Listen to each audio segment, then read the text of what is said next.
ఫ్యాన్సీకి చెప్తారో అదే ఫ్యాక్టో తెలియక మధ్యలో అయితే మాత్రం చాలామంది ఎగ్ యెల్లోని తీసుకొచ్చి డస్ట్‌బిన్‌లో పడేసేవాళ్ళు బోలెడు మందుంటారు. ఆ లిస్ట్‌లో ఫస్ట్ లైన్‌లో, ఫ్రంట్ లైన్‌లో ఫస్ట్ పర్సన్ నేను కూడా. బికాజ్ యెల్లో తింటే లావైపోతాం. ఓకే. సో, యెల్లో తినడం హెల్తీయా? అన్‌హెల్తీయా? ఓన్లీ వైట్ తిని యెల్లోలు పాడేయాలా? రోజుకి జిమ్‌కెళ్ళే వాళ్ళకైతే స్పెసిఫిక్‌గా చెప్తారు. జిమ్ చేసొచ్చిన తర్వాత కనీసం ఒక 6 ఎగ్స్ తినాలి అని. ఈచ్ ఎగ్ కంటైన్స్ రఫ్‌లీ మీడియం సైజ్ ఎగ్ గురించి మాట్లాడదాం. ఒక 4-5 గ్రామ్స్ ప్రోటీన్ కావాలి అని అనుకుంటే, అందులో ఉన్న కొలెస్ట్రాల్ కంటెంట్ ఎంత యెల్లోలో? ఆ కొలెస్ట్రాల్ గుడ్ కొలెస్ట్రాలా? బ్యాడ్ కొలెస్ట్రాలా? అది తినడం వల్ల హార్ట్ ప్రాబ్లమ్స్ రిస్క్ ఎక్కువొస్తాయా? ఇవన్నిటి గురించి డీటెయిల్డ్‌గా మాట్లాడుకుందాం. ఇంకెవరు?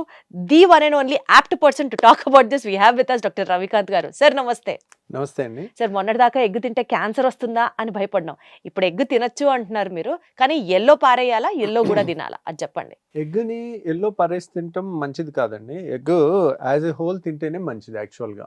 ఎగ్ అసలు లైఫ్ ఉండేదే యెల్లోలో. వైట్‌లో ఆల్బుమిన్ అని కొన్ని ప్రోటీన్స్ ఉంటాయి అంతే. అసలు మొత్తం ఒక లైఫ్ ఉండేది యెల్లోలో. ఒక లైఫ్ దాంట్లోంచి వస్తుందంటే మోస్ట్‌లీ అన్నీ సమపాళ్ళలో ఉండుంటాయి. సో, మీరు రైస్ ఒక ముద్దలోంచి జీవం రాదు. ఒక గ్రెయిన్‌లోంచి వస్తదనుకోండి, అది కూడా ఉంటే. కానీ ఆయిల్‌లోంచి గానీ, వీటిలోంచి గానీ ఇవన్నీ సెపరేట్‌గా కంప్రెస్ చేసిన దాంట్లో. కాబట్టి దాంట్లో మనం ఫాల్ట్స్ ఎతకగలం. కానీ దీంట్లో ఎతకకూడదు కూడా. ప్లస్ చాలామంది చాలా వరకు ఏదో ఒకటి అంటూ ఉంటారు. ఎగ్ యెల్లోలో కొలెస్ట్రాల్ ఉంటుందని కానీ, కొలెస్ట్రాల్ ఉంటే హార్ట్ అటాక్ వస్తుందని కానీ, రకరకాలుగా ఉంటుందండి. ఇట్లా కాజ్ అండ్ ఎఫెక్ట్ రిలేషన్ ఉండదండి ఎప్పుడు. అంటే ఇది తీసుకుంటే ఇది స్విచ్ చేస్తే ఈ లైట్ వెలిగినట్టు, ఇక్కడ ఒక రోజుకి 2 ఎగ్స్ తింటే కరెక్ట్గా 5 ఏళ్ళకి నీకు హార్ట్ అటాక్ 100కు 100 గ్యారెంటీ అట్లా ఉండదు. ఒక హార్ట్ అటాక్ లాంటిది రావడానికి 100 కారణాలు, 100 సిచ్యువేషన్స్ ఉంటాయి. దాన్ని ఒక్క ఎగ్ యెల్లోతో లింకప్ చేయలేము. దాని ఒక్కదాంతో మనం అంటే ముడిపెట్టలేము. ఒకటి తింటే కాదు సార్. రోజుకి 5-6 తిన్నామనుకోండి గుడ్లు, వెయిట్ పుట్ ఆన్ అవుతామా? పోనీ వెయిట్ లాస్ ఉండేవాళ్ళు ఎగ్ యెల్లో మానేయాలా? అలా ఏం లేదండి. యాక్చువల్‌గా ఎగ్ తింటేనే వెయిట్ లాస్ అవుతారు. Oh my god! ఆ! అంటే ఎగ్ తింటే అంటే you are talking about whole egg. Whole egg. Egg మొత్తం తింటే మనకి సెటిటీ బాగా వస్తుంది. ఇప్పుడు ప్రోటీన్ కంటెంట్ ఎక్కువ ఉన్నది తీసుకుంటే మనకి ఆకలి అనేది తొందరగా తీరుద్ది. సో, ఎగ్ తినటం వలన బరువు పెరుగుతారనుకోవటం అసలు బాయిల్డ్ ఎగ్ ఏం టేస్ట్ ఉంటుంది చెప్పండి? ఏమన్నా టేస్ట్ ఉంటుందా? రియల్‌గా చెప్పాలంటే ఇట్స్ నాట్ టేస్టీ. అదే మీరు ఒక ఆమ్లెట్ వేయండి, దాంట్లో ఒక 2 చెంచాలు నూనె వేసి ఉప్పు కారం వేయండి, దానికి రుచి ఉంటుంది. ఒట్టెగ్గుకి టేస్ట్ ఎక్కడుంది? కాబట్టి మీరు దాంట్లో ఏదో కలిపి ఇంకా చేస్తున్నారు కానీ మామూలుగా ఎగ్ లాగా తింటే మాత్రం, లేదంటే లైట్‌గా ఆయిల్ వేసుకుని ఆమ్లెట్ లాగా వేసుకుని తిన్నా కానీ లైట్‌గా ఉప్పు కారం వేసుకుని లైట్‌గా చాలా టేస్టీగా ఉంటుంది. One of the tastiest food egg అండి. ఎగ్‌ని 100 రకాలుగా కూరల్లో వాడుకోవచ్చు.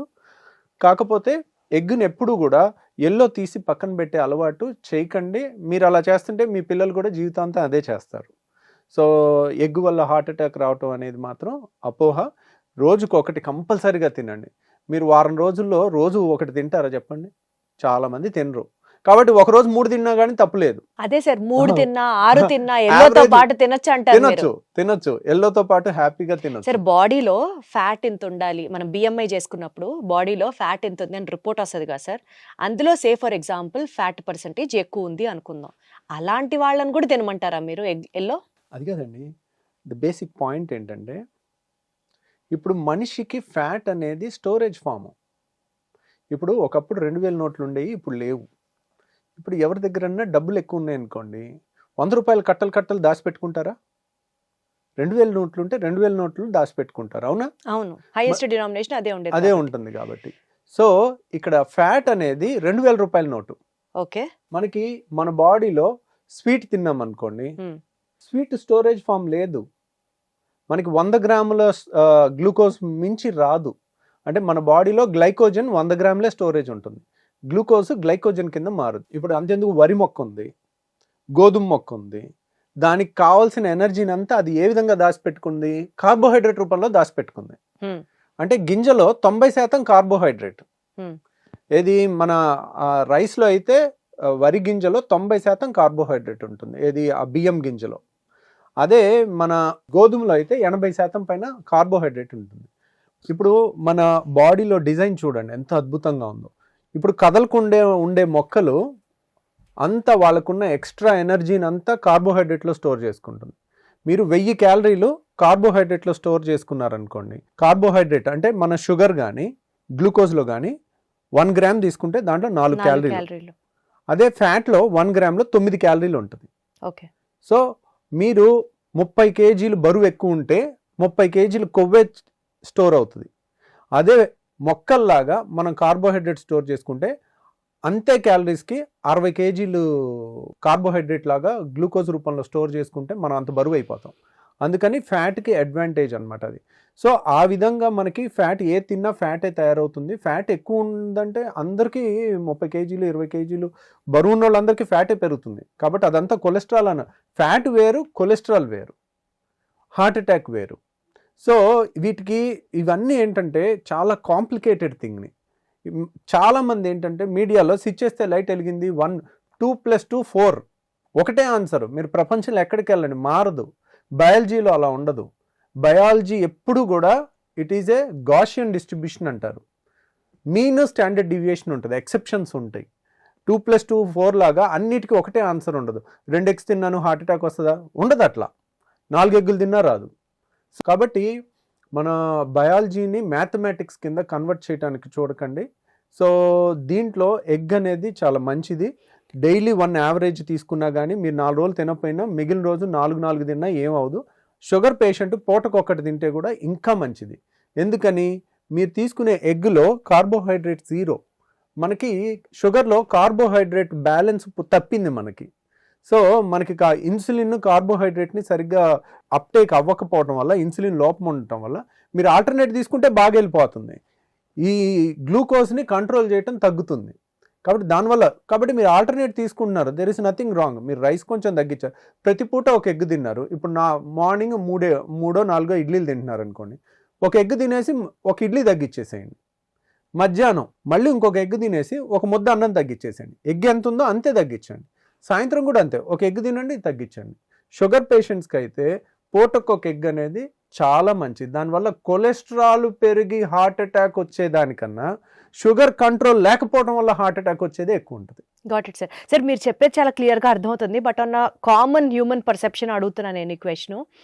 ఇప్పుడు మీరు చెప్పినట్లుగా బాడీలో ప్రతిదీ కొవ్వు కిందకే మారుతుంది, that is how we are formed అని చెప్తున్నారు కదా. ఈ నేపథ్యంలో మనం తెలిసి కొలెస్ట్రాల్ రూపంలో ఉన్నటువంటి ఆ ఎగ్ని తీసుకోవడం వల్ల అడిషనల్ కొలెస్ట్రాల్ అవ్వదా సార్ బాడీలో? అవ్వదండి. ఎందుకు అవ్వదంటే, మనం ఎగ్గులో మీరు ఎగ్ సపోజ్ 60 గ్రాములో 50 గ్రాములో ఉందనుకోండి, దాంట్లో 75% 70% వాటరే ఉండేది. మిగిలింది ఎంత, ఒక 10 గ్రామ్సో 15 గ్రామ్సో మిగిలింది అనుకోండి సాలిడ్స్. దాంట్లో ఎంత ఉంటుంది? మనం ఒక ఆయిల్ తీసుకుంటే, ఒక స్పూన్ తీసుకుంటే 100% ప్యూర్ ఫ్యాట్ అన్నమాట.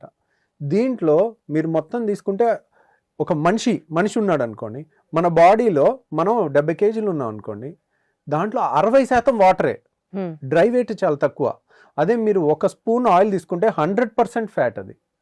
అదే ఒక ఎగ్ తీసుకుంటే అది కూడా మన బాడీ కాంపోజిషనే, 65% వాటరే.